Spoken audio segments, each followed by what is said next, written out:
तेलंगाना के हैदराबाद के बेगम बाजार का मच्छी मार्केट शाम के 7:30 बजे थे। अचानक इस गली में थोड़ा आगे यादगिरी मार्केट में चीख पुकार मच गई।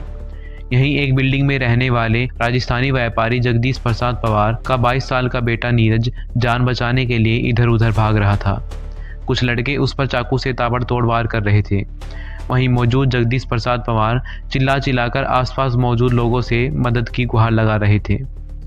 नीरज बुरी तरह से लहूलुहान हो गया था, जमीन पर पड़ा था। हमलावरों ने जमीन पर पड़े नीरज के चेहरे पर बड़े बड़े पत्थरों से वार करना शुरू कर दिया। हर तरफ खून ही खून बिखरा था। बेगम बाजार के दुकानदार सहम गए थे। नीरज की हत्या के बाद हत्यारे एक स्कूटी और बाइक पर वहां से फरार हो गए। हत्यारों के जाने के बाद बेसुध जगदीश पवार ने खुद को संभाला। तब तक नीरज की मां निशा और पत्नी संजना भी वहां आ गई थी। दोनों रोती चिल्लाती वहां पहुंची। संजना बोली, मेरे पति को मारने वाला और कोई नहीं, मेरे ही भाई हैं। राजस्थान के नागौर के ताउसर में घड़ाबास में रहने वाले जगदीश प्रसाद पवार का परिवार 48 साल से हैदराबाद के बेगम बाजार में रह रहा था। वहाँ उनका मूंगफली का बिजनेस था। बिजनेस बेटा राजेंद्र प्रसाद और पोता नीरज पवार संभालते आ रहे थे। 20 मई 2022 को जगदीश प्रसाद के घर में खुशी का माहौल था। 2.5 महीने पहले ही नीरज पिता बना था। 20 मई को जगदीश प्रसाद पवार और उनकी पत्नी कमला देवी पवार की शादी की सालगिरह थी। घर में हर कोई शाम में इसे अलग अलग तरीके से सेलिब्रेट करने का प्लान बना रहा था। हालांकि कोई नतीजे पर पहुंचे इससे पहले ही तीनों दादा, बेटे और पोते के दुकान पर जाने का टाइम हो गया था। तीनों रोज की तरह दुकान पहुंच गए।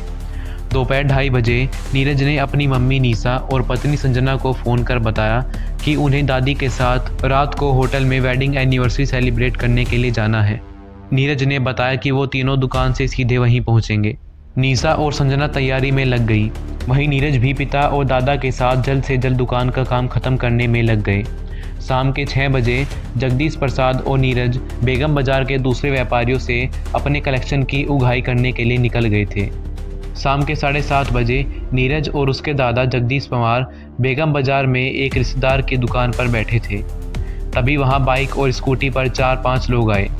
दोनों कुछ समझ पाते इससे पहले ही बदमाशों ने नीरज पर चाकू से हमला करना शुरू कर दिया। नीरज अपनी जान बचाते हुए एक दूसरी दुकान के अंदर भागा।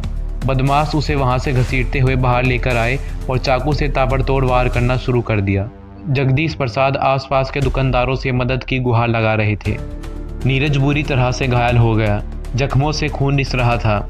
हमलावरों ने बड़े पत्थर उठाए और नीरज के चेहरे पर वार करना शुरू कर दिया। मौके पर ही नीरज ने दम तोड़ दिया। हमला इतना खतरनाक था कि सारे दुकानदार सहम गए। किसी की भी हिम्मत नहीं हुई बीच बचाव करने की। नीरज की हत्या के बाद हमलावर स्कूटी और बाइक लेकर वहां से फरार हो गए। जिस जगह ये घटना घटी थी वहां से नीरज का घर और दुकान पास में ही थे। अब तक नीरज पर हुए हमले की जानकारी दुकान पर बैठे उसके पिता राजेंद्र पवार और घर में मां निशा और पत्नी संजना को भी मिल गई थी। राजेंद्र के वहां पहुंचने से पहले ही निशा और संजना रोकते भी लगते वहां पहुंच गई। संजना जोर जोर से चिल्ला रही थी, उन्होंने मेरे पति को मार दिया। उधर इस घटना से बेगम बाजार में रहने वाले राजस्थानी व्यापारी आक्रोश में थे। इलाके की पुलिस के मौके पर पहुंचने से पहले ही कार्रवाई की मांग को लेकर राजस्थानी प्रवासी धरने पर बैठ गए। इन्वेस्टिगेशन में पुलिस को एक सीसीटीवी फुटेज मिला। फुटेज में हमले से काफ़ी पहले तक बाइक सवार बदमाश लड़के बाजार में घूमते हुए दिख रहे थे। इसका मतलब साफ था कि नीरज की दिन भर से रेकी की जा रही थी।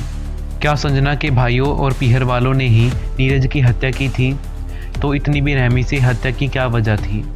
इन प्रश्नों के उत्तर जानने के लिए कहानी को शुरू करते हैं।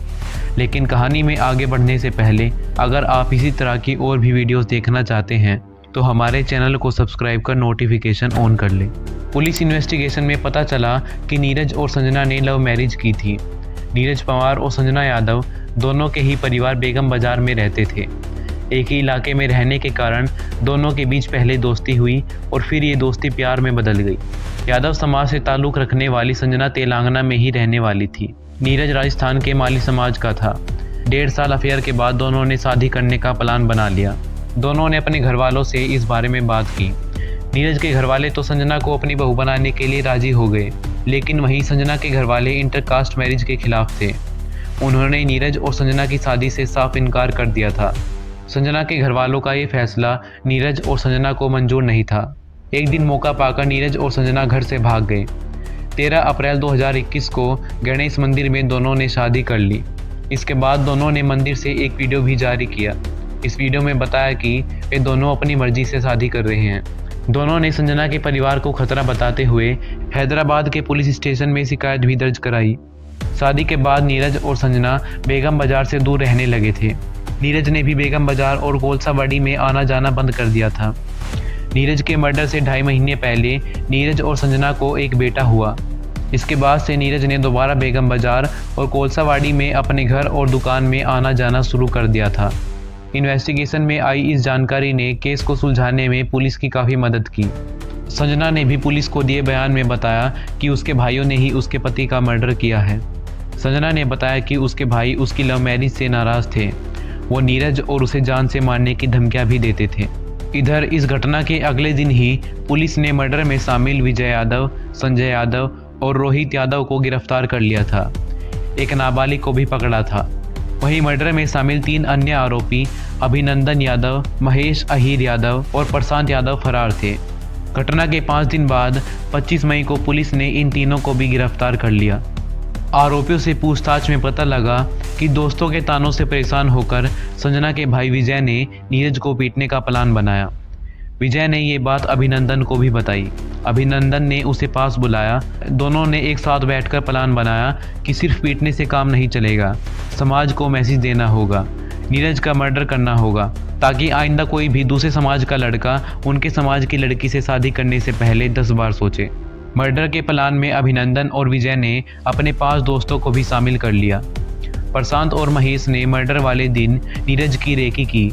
पूरे दिन सभी 7 आरोपी प्रशांत और महेश के कॉल पर कॉन्फ्रेंस से जुड़े थे। प्रशांत और महेश कॉन्फ्रेंस कॉल पर नीरज की पल पल की अपडेट बाकी साथियों को दे रहे थे। इसके बाद मौका पाकर सभी हमलावर वहां पहुंच गए और नीरज का बेरहमी से मर्डर कर दिया। इस मामले के बाद सभी आरोपियों को गिरफ्तार कर लिया गया और जल्द ही चार्जशीट भी पेश कर दी गई। हैदराबाद कोर्ट ने इस मामले को फास्ट ट्रैक कोर्ट में चलाने और जल्द से जल्द नतीजे लाने का आदेश दिया था। इसके बाद 19 अगस्त 2022 को पुलिस ने 3 दिन की देरी से कोर्ट में चार्जशीट पेश कर दी।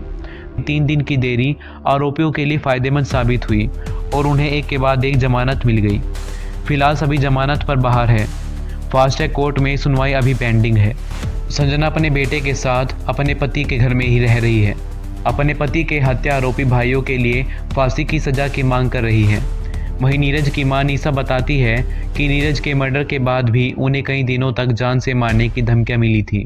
कोर्ट में सुनवाई स्टार्ट नहीं होने और सभी हत्यारों को जमानत मिलने से वो परेशान है।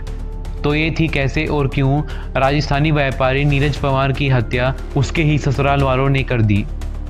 आपकी इस मुद्दे पर क्या राय है कमेंट बॉक्स में ज़रूर बताएं और ऐसी ही और वीडियोस के लिए चैनल को सब्सक्राइब करें।